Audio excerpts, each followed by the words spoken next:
ہم یہاں بسنے والے طاقتوروں کو کہتے ہیں اس دین کے ساتھ نہ ٹکراؤ۔ اس دین کے ساتھ ٹکرانے کے لیے ابو جہل بھی آیا تھا، اس دین کے ساتھ ٹکرانے کے لیے عتبہ اور شیبہ بھی آئے، اس دین کے ساتھ ٹکرانے کے لیے وہ مشرف بھی آیا، اس دین کے ساتھ ٹکرانے کے لیے وہ نواز بھی آیا جو آج اس ملک میں نہیں بھاگ کر باہر بیٹھا ہوا ہے۔ اس دین کے ساتھ بڑے بڑے جناب مذاق کرنے والے اور ضیاء الحق جیسے بڑے بڑے جناب دین کے ساتھ آئے، وہ باقی نہ رہے۔ اللہ کا دین آج بھی باقی ہے اور اللہ کا دین قیامت تک باقی رہے گا، کیونکہ جناب ان الدین عند اللہ الاسلام، اللہ کے ہاں دین ہے ہی اسلام۔ اس لیے اس کی بنیادوں کے ساتھ نہ چھیڑو، اگر اس کی بنیادوں کے ساتھ چھیڑو گے تو ذلت تمہارا مقدر بن جائے گی، وہ معاشی طور پر ہو، وہ غیرت کی طور پر ہو، وہ ہر طرح سے تمہارا مقدر بنے گی۔ اگر آج بھی اپنے آپ کو بچانا ہے تو علامہ اقبال سے پوچھتے تھے، اقبال اس امت کی اس قوم کی بچت کس میں ہے؟ اقبال کہتا ہے زاں کے ملت را حیات از عشق اوست اور برگو ساز کائنات از عشق اوست۔ اقبال کہتا ہے کہ اگر امت مسلمہ اور یہ قوم دوبارہ عزت چاہتی ہے تو اپنے آقا و مولا کے دامن سے وابستہ ہو جائے۔ اور کیسے وابستہ ہو؟ غیروں سے دامن چھڑا کر ہو، امریکہ اور نیٹو سے دامن چھڑا کر ہو۔ یہ نہ ہو کہ سٹیجوں پر بات اور ہو اور جناب ٹی ویوں پر بات اور ہو، قوم کو دکھانے کے لیے بات اور ہو، اور رات کے اندھیرے میں ایمبیسیوں کے چکر لگے اور کہا جائے یہ تو ہمارا ایک دکھانے کے لیے بیانیہ ہے، ورنہ ہم امریکہ کے خلاف نہیں ہیں۔ بیانیے وہ نہیں ہوتے کہ جو جناب طاقت دیکھ کر اور جناب قوت دیکھ کر بیانیے بدل جائیں، بلکہ میرے آقا و مولا نے بتایا بیانیے کیا ہوتے ہیں۔ جب حنین کے موقع پر پاسا پلٹا تو میرے آقا و مولا سفید خچر پر آگے تشریف لائے اور میرے آقا و مولا نے فرمایا انا النبی لا کذب انا ابن عبد المطلب، فرمایا جو جانتا ہے وہ تو جان لے، جو نہیں جانتا میں ہوں نبی، میں آخری نبی ہوں اور میں اپنے عبد المطلب کا بیٹا ہوں۔ یہ بیانیے وہ نہیں ہیں جو ذرا طاقت دیکھ کر اور ذرا جناب پریشر دیکھ کر بیانیے بدل لائیں، بلکہ بیانیے تو وہ ہوتے ہیں کہ لبے بام بھی پکارا، سرے دار بھی صدا دی، میں کہاں کہاں پہنچا تیری دید کی لگن میں۔ بیانیہ وہ ہوتا ہے جب پوری امت، پورا کفر کٹھا ہو جائے، ان کے اپنے اور بیگانے بھی کٹھے ہو جائیں، ان کے جناب گماشتے اور میڈیا اور جناب سارا کچھ کٹھا ہو جائے اور وہ کہے کہ نہیں جی اسلام امن سے پھیلا ہے، تو ایک بابا جی ویل چیئر پر آگے کہتے ہیں، وہ کہتے ہیں اسلام امن سے ضرور پھیلا ہے لیکن اسلام غیرت کا درس بھی دیتا ہے۔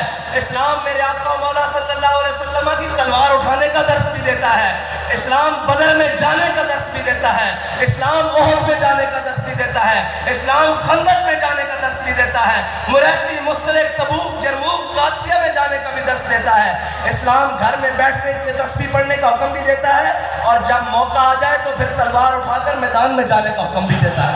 ومن سب نبیًا ومن سب نبیًا ومن سب نبیًا ومن سب نبیًا ومن سب نبیًا۔ اور اسلام کے امن کا درس دینے کا وقت اور اسلام کے میدان میں آنے کا وقت یہ بھی بابا جی بتا کر گئے ہیں کہ اسلام امن کا درس اس وقت دیتا ہے جب بلال کعبے کی چھت کے اوپر ہو، جب فتح مکہ ہو رہا ہو، پھر کہا جاتا ہے من دخل دار ابی سفیان فہو آمنا، من دخل دار حکیم ابن حزام فہو آمنا۔ فتح مکہ کے دن سارے اعدائے دین نصرت مصطفیٰ دیکھتے رہ گئے۔ وہ دن ہے جب کہا جاتا ہے اذا جاء نصر اللہ والفتح، جب کہا جاتا ہے انا فتحنا لک فتحا مبینا۔ لیکن اس موقع کے اوپر بھی غلاموں کا یہ کام نہیں جو حضور کے امتی ہوں، ان کا یہ کام نہیں کہ وہ دشمنوں کو دیکھ کر ڈھیلی بات کریں، بلکہ یہ کہیں الیوم یوم الملحمہ الیوم تستحل الکعبہ۔ جب دیکھیں وہ منظر، وہ آج عمرہ قضا پر میرے آقا و مولا کو روکنے والے، وہ میرے آقا و مولا کو مدینہ مکے کی گلیوں میں ستانے والے، وہ جنیاں پھینکنے والے، وہ بلال کو کعبے کی گلیوں میں مارنے والے، وہ حضرت سمیہ کے ٹکڑے کرنے والے، وہ حضرت خباب بن ارد کے جسم میں سوراخ کرنے والے، وہ حضرت جناب سمیہ کے ٹکڑے کرنے والے، وہ جناب بلال کو مارنے والے آج سامنے کھڑے ہوں تو پھر یہ نہیں کہ ڈھیلی بات، قال یوم یوم الملحمہ الیوم تستحل الکعبہ، آج جنگ کا دن ہے، آج تو کعبے میں بھی بندے کاٹ کے رکھ دیے جائیں گے۔ میں ایک بات کرتا ہوں کہ صحابی نے نیت کی، میرے آقا و مولا نے آپ معافی کا اعلان کر دیا، لیکن ان کے جذبے صادق کی قسم دیکھیں، ان کا جذبہ اٹھانا دیکھیں۔ جب ابن قتل کی باری آئی، صحابی نے منہ سے نکالا تھا کعبے میں بندے مار کے رکھ دیں گے۔ جب ابن قتل کی باری آئی، میرے آقا و مولا نے سب کو معافی دے دی۔ اب گستاخ رسول کی باری آئی، صحابہ نے عرض کی یا رسول اللہ یہ کعبے کی دیوار ہے، یہ کعبے کا غلام خلاف ہے، اس کے درمیان رسیاں لٹک رہی ہیں. ابن خطل آپ کا گستاخ وہاں رسیوں کے اندر لٹک گیا ہے، اور رسیوں کے اندر لٹک کے اس نے کعبے کی دیوار اور غلاف پر پناہ لے لی ہے. تو یا رسول اللہ کیا کریں؟ فرمایا اقتلوہ، اس کو وہیں پر قتل کر دو. یہ حضرت سعد بن عبادہ کا وہ جذبہ صادق، کہا تھا نا کہ کعبے میں بھی بندے بڑھ کے رکھ دیں گے، اللہ نے اس طرح پورا کرایا. اور میرے آقا مولا صلی اللہ علیہ وسلم کو جب اہل مکہ نے ایک دفعہ ستایا تو میرے آقا نے فرمایا یہ جب تم میرے ہاتھ ہوگے تو میں تمہارا کچومر نکال دوں گا. الفاظ یہ ہے تمہارا کچومر نکال دوں گا، برکس نکل جائے گا تمہارا. جب فتح مکہ والے دن میرے آقا مولا صلی اللہ علیہ وسلم کعبہ میں داخل ہو رہے اور جناب مکہ کے شہر میں داخل ہو رہے تو میرے آقا نے جب عام معافی کا اعلان کیا تو نیچے ایک دروازے کی طرف مکہ کے حضرت خالد بن ولید کی تلواروں کی چمکنے کی آواز آئی، ٹکرانے کی. میرے آقا مولا نے اپنے ایک غلام صحابی کو بھیجا، کہا جا کر خالد کو کہو کہ تلوار روک لے، ہاتھ ہلکا کر لے، روک لے تلوار. جب وہ صحابی حضرت خالد بن ولید کے پاس پہنچے اور انہوں نے کہا حضور فرما رہے ہیں تلوار تیز کر دو. آپ نے اور ان کو کاٹا اور ان کو کاٹا، کاٹتے کاٹتے مکہ میں داخل ہو گئے. جب حضور کا سامنا ہوا تو میرے آقا مولا نے فرمایا میں نے خالد تمہیں پیغام بھیجا تھا کہ تلوار روک لو، ہاتھ ہلکا کر دو، تم نے یہ کیا کیا؟ انہوں نے کہا یا رسول اللہ آپ کا پیغام تو مجھے ملا کہ تیز کر دو. وہ صحابی کو بلایا، حضور نے فرمایا میں نے تمہیں کہا تھا خالد کو جا کر کہو ہاتھ ہلکا کرے. انہوں نے کہا یا رسول اللہ میں جا رہا تھا، رستے میں ایک آدمی ملا جس کا سر آسمان تک ٹکرا رہا تھا، وہ فرشتہ تھا، اس نے کہا کہ میں تجھے یہیں دبوچ دوں گا، جا کر خالد کو کہا تلوار تیز کر دے. میں نے خالد کو کہا تلوار تیز کر دے. میرے آقا مولا نے ایسے آسمان کی طرف چہرہ اقدس اٹھایا، کہا میں نے ایک موقع پر کہا تھا اگر کعبے والے میرے ہاتھ میں آئے، مکہ والے میرے ہاتھ میں آئے تو میں ان کا برکس نکال دوں. اللہ نے وہ بات آج میری پوری کی ہے، اور تیرے منہ سے جو بات نکلی وہ ہو کے رہی. وہ زبان جس کو سب کن کی گنجی کہیں، اس کی نافذ حکومت پہ لاکھوں سلام. یاد رکھنا اسلام اس وقت امن کا درس دیتا ہے جب بلال کعبے کی چھت پر ہو، اور جب بلال کو کعبے کی گلیوں میں مارا جا رہا ہو تو پھر اسلام امن کا درس نہیں دیتا. پھر میرے آقا مولا صلی اللہ علیہ وسلم اپنے 313 صحابہ کو لے کر میدان بدر میں جاتے ہیں، پھر احد میں جاتے ہیں، پھر خندق میں جاتے ہیں، اور یہ شہادت گاہ الفت میں قدم رکھنا ہے. لوگ آسان سمجھتے ہیں مسلمان ہونا، یہ جو آپ اور میں نے اور جناب جو ہم نے اسلام کی تشریح کی ہوئی ہے نا، اگر اس کے مطابق چلیں تو اسلام تو مدینے کی گلیوں سے باہر نہیں آ سکتا. اسلام تو مدینے کی گلیوں سے باہر نہیں آ سکتا. اسلام تو بنو قریظہ کا فیصلہ کر نہیں سکتا جس اسلام کی تشریح میں اور تم کر رہے ہیں. اسلام وہ ہے جس نے کیسر و کسرا کو لتاڑ کر رکھ دیا. اور اقبال نے آخر میں کمال کہا، اقبال نے کیا غرض میں تجھ سے کیا کہوں کہ وہ صحرا نشین کیا تھے. اقبال کہتا ہے کیا کہوں، تیرا عقل ہی نہیں، تیری شعور ہی نہیں، تو کیبلیں دیکھ رات کو بیٹھ کر، تو نیٹ پر مصروف رہ، تو جناب فیس بک اور ٹویٹریں چلا، اور جناب بے حیائی اور عریانی اور فحاشیاں دیکھ. تجھے کیا پتا ہو، کیا غرض میں تجھ سے کیا کہوں کہ وہ صحرا نشین کیا تھے. آج اس لعنتوں نے ہمارے محرمات ابدیہ کے رشتے بھی پامال کر دیے. آج اس بے حیائی اور بدکاری نے اس پورے معاشرے کے اندر ایک بے حیائی اور بے پردگی کا ناسور رہا جس کے اندر نگاہ پاک نہیں. اقبال نے کہا نا خرد نے کہہ بھی دیا لا الہ تو کیا حاصل. روزانہ جاتے ہیں، اذان ہوتی ہے، سنتے ہیں، دوپٹہ لے لیتے ہیں، اس کے بعد اقبال کہتا ہے نہیں، خرد نے کہہ بھی دیا لا الہ تو کیا حاصل، دل و نگاہ مسلمان نہیں تو کچھ بھی نہیں. آج وہ مومن، آج وہ مسلمان ملتا ہی نہیں جس کا دل مسلمان ہو اور نگاہ مسلمان ہو. صرف جناب وقتی اور ساری باتیں، اس طرح اسلام نہیں آئے گا. اسلام کے اوپر عمل کرنا پڑے گا، اسلام کے طریقے کے اوپر چلنا پڑے گا.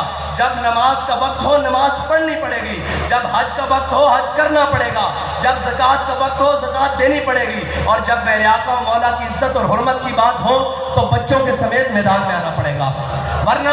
ورنہ یار مجھے یہ بتاؤ کہ ہمارے اور آپ کے بچے کیا امام حسین کے بچوں سے زیادہ افضل ہیں؟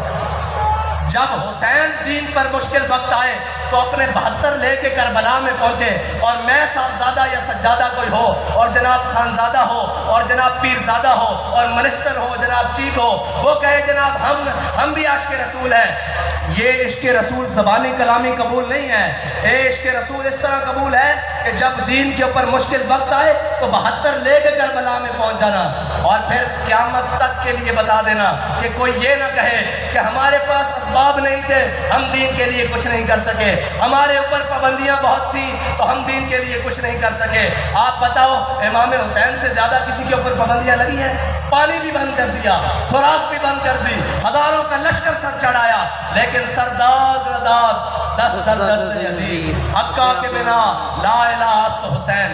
اور جب اسلام اپنے ان اصولوں کے اوپر ہم اس کے اوپر عمل کریں گے تو اسلام ہمیں عزت والا بنا دے گا۔ اور اگر ہم اسلام کو چھوڑ کر کسی اور دروازے پر جائیں گے، اور وہ کہتے ہیں نا، کیا کہتا ہے، جب میں کہتا ہوں کہ یا اللہ میرا حال دیکھ، جب ہم کہتے ہیں یا اللہ ہم تیرا کلمہ پڑھنے والے، ہم جناب قربانیاں کرنے والے، روزے رکھنے والے، زکاتیں دینے والے، تو اللہ تعالیٰ سے ہم جب دعا کرتے ہیں یا اللہ، جب میں کہتا ہوں کہ یا اللہ میرا حال دیکھ، تو آواز آتی ہے بندے اپنا نامہ اعمال دیکھ۔ حضرت ابو ہریرہ کو میرے آقا مولا صلی اللہ علیہ وسلم نے فرمایا تھا، کہا تھا اچھے وقتوں میں رب کو یاد رکھنا، مشکل وقتوں میں سامنے پاؤ گے۔ ہمارا کیا ہے، جب آسان وقت ہوتا ہے ہم رب کو بھول گئے، رسول کو بھول گئے، دین کو بھول گئے، اسلام کو بھول گئے، ہر چیز کو بھول گئے۔ ذرا مشکل وقت پڑی تو جناب سجدوں میں گر گئے، اور جناب پھر توبہ اللہ کی، اور ذرا مشکلات آ گئی تو سجدوں میں گر گئے۔ اس کا یہ مطلب ہے کہ ہم اللہ تعالیٰ کے ساتھ دھوکہ کرتے ہیں تو پھر اللہ تعالیٰ کی قدرت بھی مسکراتی ہوگی کہ کیسا میرا بندہ ہے، جب مشکلات پڑتی ہیں تو میرے سامنے جھک جاتا ہے، اور ذرا میں دولت دے دوں، ذرا میں شہرت دے دوں، ذرا میں معاملات دے دوں تو اکڑ کے چلتا ہے، مجھے بھول جاتا ہے۔ یہ سبب اس کا کچھ اور ہے جس کو تو خود سمجھتا ہے۔ زوال بندہ مومن کا بے زری سے نہیں۔ آج پوری امت کے اندر جتنی مشکلات ہیں وہ کافر ہو کر آسانی والی زندگی گزاریں، ہم مومن ہو کر مشکلات میں کیوں ہوں؟ اس کی وجہ یہ ہے کہ میرے ہاتھ میں تھا جب تک میرے مصطفیٰ کا دامن، جب تک ہم نے اپنے آقا و مولا صلی اللہ علیہ وسلم کی سنت کو، اپنے آقا و مولا صلی اللہ علیہ وسلم کے دامن کرم کو اپنے ہاتھوں میں مضبوطی سے پکڑا ہوا تھا۔ ہم دائیں بائیں نہیں دیکھتے تھے، ہم جناب آگے پیچھے نہیں دیکھتے تھے کون ناراض ہو رہا ہے کون راضی ہو رہا ہے۔ جب تک میرے ہاتھ میں تھا، جب تک میرے مصطفیٰ کا دامن، میرے پاؤں چومتی تھی یہی گردش زمانہ، یہی گردش زمانہ تھی، یہی مٹی تھی، یہی زمین اور آسمان تھے، یہی سورج اور چاند تھے، یہی تارے تھے، یہی شام و سحر تھے جس پر ہمارے بڑوں نے ہزاروں سال حکومت کی۔ آج ہم نے جن کو بڑا بنایا ہوا ہے وہ کبھی کشکول لے کر امریکہ کے پاس، کبھی کشکول لے کر برطانیہ کے پاس، کبھی کشکول لے کر روس اور چائنا کے پاس، کبھی کشکول لے کر IMF اور عالمی بینک کے پاس۔ آج پوری قوم کی عزت گروی رکھوا دی، آج پوری قوم کو بکوا کے رکھ دیا، بیکاری بنا کے رکھ دیا۔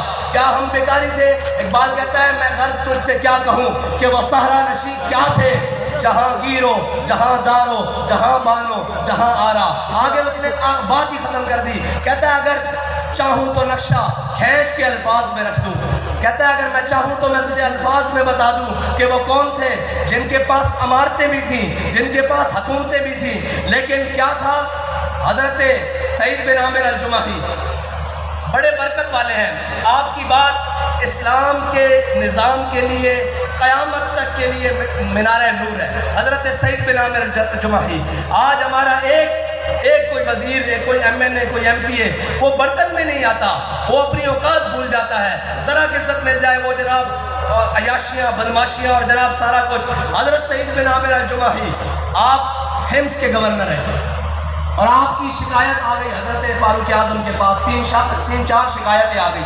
حضرت فاروق اعظم کے پاس جب آپ کی شکایتیں آئیں تو آپ نے خط لکھا کہ آپ ذاتی حیثیت میں میرے پاس پیش ہوں۔ ایک دن حضرت جناب فاروق اعظم مسجد نبی کے اندر بیٹھے ہوئے ہیں تو ایک شخص اس نے اپنا سامان باندھا ہوا اور ایک لکڑی کے ڈنڈے کے ساتھ لٹکایا ہوا ایسے، اور مسجد کے اندر داخل ہو رہا۔ حضرت عمر نے ایسے دیکھ کر کہا کہ اگر میری آنکھیں دھوکہ نہیں کھا رہی تو یہ حمص کا گورنر سعید بن عامر الجمحی نہیں؟ تو لوگوں نے کہا جی یہ حمص کا گورنر سعید بن عامر الجمحی ہے۔ آپ نے بلایا، انہوں نے نماز پڑھی، بلایا، آپ نے فرمایا سواری کہاں ہے؟ انہوں نے کہا حضور وہ تو قوم کا امانت تھی، وہ تو بیت المال میں جمع کرا کے آیا ہوں۔ آپ نے فرمایا حمص سے یہاں کیسے پہنچے؟ انہوں نے کہا حضور پیدل پہنچا ہوں۔ آپ نے فرمایا تم نے سواری کیوں استعمال نہیں کی؟ انہوں نے کہا حضور آپ نے مجھے ذاتی حیثیت میں طلب کیا ہے، حکومتی حیثیت کا ترجمان بن کر نہیں آیا، میں ذاتی حیثیت میں آیا ہوں، اس لیے سواری بیت المال میں جمع کرا کے آیا ہوں۔ حضرت سعید بن عامر الجمحی نے بیٹھے انہوں نے کہا جی آپ کے خلاف کچھ شکایتیں ہیں۔ انہوں نے کہا جی بتائیں کیا شکایتیں ہیں؟ انہوں نے کہا جی ایک شکایت تو یہ ہے کہ آپ صبح گھر سے دیر دیر سے نکلتے ہیں. انہوں نے کہا جی اچھا. انہوں نے کہا حضرت سعید بن عامر الجمحی کو کہا کہ آپ اس کی صفائی میں کچھ کہنا چاہتے ہیں؟ انہوں نے کہا جی بالکل کہنا چاہتا ہوں. صبح دیر سے گھر سے اس لیے نکلتا ہوں کہ میری گھر والی بیمار ہے اور گھر کا سارا کام خود کرتا ہوں. میرے پاس کوئی سرکاری نوکر چاکر اور غلام نہیں ہے, اس لیے سارے کام نپٹا کر گھر سے نکلتا ہوں. حضرت عمر نے فرمایا دوسری شکایت یہ ہے کہ آپ ہفتے میں ایک دن گھر سے باہر نہیں نکلتے. انہوں نے کہا جی اس کا جواب یہ ہے کہ میرے پاس ایک سوٹ ہے جسے میں پورا ہفتہ پہنتا ہوں, لیکن ایک دن میں اس کو دھوتا ہوں اور اس کو سوکھنے تک میں انتظار کرتا ہوں. جب وہ سوکھتا ہے تو شام ہو جاتی ہے, لہذا اس لیے میں گھر سے باہر نہیں نکلتا. انہوں نے کہا جی آپ کو مرگی کے دورے پڑتے ہیں؟ حضرت عمر نے کہا آپ کی شکایت آئی. انہوں نے کہا جی مرگی کے دورے نہیں پڑتے. مقام تنعیم پر حضرت خبیب بن عدی کو جب لٹکا کر سزا دی گئی, وہ منظر میں نے اپنی آنکھوں سے دیکھا ہوا ہے. جب وہ میں حالت کفر والا منظر, حالت جہالت والا منظر یاد کرتا ہوں تو میرے اوپر یہ غشی کے دورے پڑ جاتے ہیں. حضرت عمر نے مسکرانے لگے. حضرت عمر مسکرانے لگے اور جا کر کہا کہ جا کر امارت سنبھالیں. تو حضرت سعید بن عامر الجمحی نے کہا نہیں, اب میں گورنر نہیں بنوں گا, اس لیے کہ قوم کی شکایت میرے خلاف آ چکی ہے, میں گورنر نہیں قبول کروں گا. تو حضرت عمر رونے لگے. آپ نے فرمایا اگر پسنے کے لیے اکیلا عمر ہی رہ گیا ہے, جاؤ جا کر گورنری سنبھالو. حضرت سعید بن عامر الجمحی حضرت سیدنا فاروق اعظم کے دور میں وصال کر گئے. آپ وصال کر گئے. ایک دن حضرت فاروق اعظم تمام صحابہ کے ساتھ, مشیران کے ساتھ مسجد نبی میں جمع تھے. تو حضرت فاروق اعظم نے سب سے کہا کہ چلو بھائی سب اپنی اپنی تمناؤں کا اظہار کرو, اب اللہ سے دعا کرو, کیا کرو تو کیا کرو, آپ کی تمنا کیا ہے؟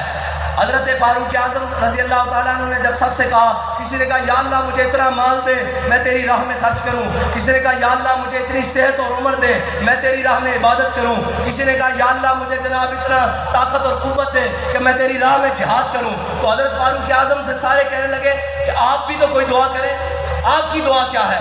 میرے آقا و مولا صلی اللہ علیہ وسلم کی چاہت اور آرزو جناب عمر ہے, اور جناب عمر کی چاہت کیا ہے؟ حضرت جناب فاروق اعظم سے کہا کہ آپ بھی تو اپنی چاہت بیان کریں, آپ بھی تو کوئی دعا کریں. تو حضرت فاروق اعظم نے ہاتھ اٹھا کر کہا یا اللہ سعید بن عامر الجمحی جیسا ایک گورنر اور دے دے. یہ ہے اسلام کے وہ ذرّی باب جن کو چھوڑ کر آج امت مسلمہ در بدر ٹھوکریں کھا رہی ہے. آج وہ سوچ ہی مار دی گئی ہے. اقبال کہتا ہے اگر چاہوں تو نقشہ کھینچ کے الفاظ میں رکھ دوں, مگر تیرے تخیل سے فضول تر ہے وہ نظارہ. تیرے نظاروں میں فلمیں گھومتی ہیں, تیرے نظاروں میں ناچ اور گانا گھومتا ہے. تو نے کبھی سوچا ہی نہیں کہ تیرے بڑے کون تھے, اور تیرے بڑوں نے کیا قربانیاں دی, تیرے بڑوں نے کیسے تجھ تک دین پہنچایا. آج تجھے اسی والا کمرہ مل گیا ہے, آج تجھے سکون والی زندگی مل گئی ہے. تو رب کو بھی بلا بیٹھا, رسول کو بھی بلا بیٹھا, نماز سے کتراتا, فجر نہیں پڑھی تو زور گئی, زور پڑھ لی تو اثر گئی, اثر پڑھی تو مغرب گئی. اس طرح بات نہیں بنے گی. اقبال کہتا ہے کبھی ہے نوجوان مسلم تدبر بھی کیا تو نے, وہ کیا گردوں تھا جس کا ہے ٹوٹا ہوا تارا. وہ کیا وقت تھا جب خالد بن ولید کے ہاتھوں میں 8 تلواریں ٹوٹ رہی تھی موتا کے مقام پر, اور آج وہ کیا وقت آ گیا کہ اس قوم, جس قوم کے اندر اقبال کہتا ہے نا امید نہ ہو ان سے اے رہبر فرزانہ, کم کوش تو ہیں لیکن بے ذوق نہیں راہی. لیکن آج اس کے سربراہان نے اور اس قوم کے بڑوں نے ان کو بے ذوق کر کے رکھ دیا. ان کو بتایا ہی نہیں کہ تمہاری منزل کیا ہے, جانا کدھر ہے. کمانے والا بھی پریشان, نقصان اٹھانے والا بھی پریشان, دکان پہ جانے والا بھی پریشان, فیکٹری میں جانے والا بھی پریشان, کارخانہ کھولنے والا بھی پریشان, گھر میں بیٹھا بھی پریشان, باہر جانے والا بھی پریشان. اتنی بے یقینی کی صورتحال کبھی پہلے تو نہ تھی, اب کیوں ہے؟ اس کی وجہ آپ اور میں خود سمجھتے ہیں کہ ہم نے اللہ اور اس کے رسول کے در سے منہ موڑا ہے.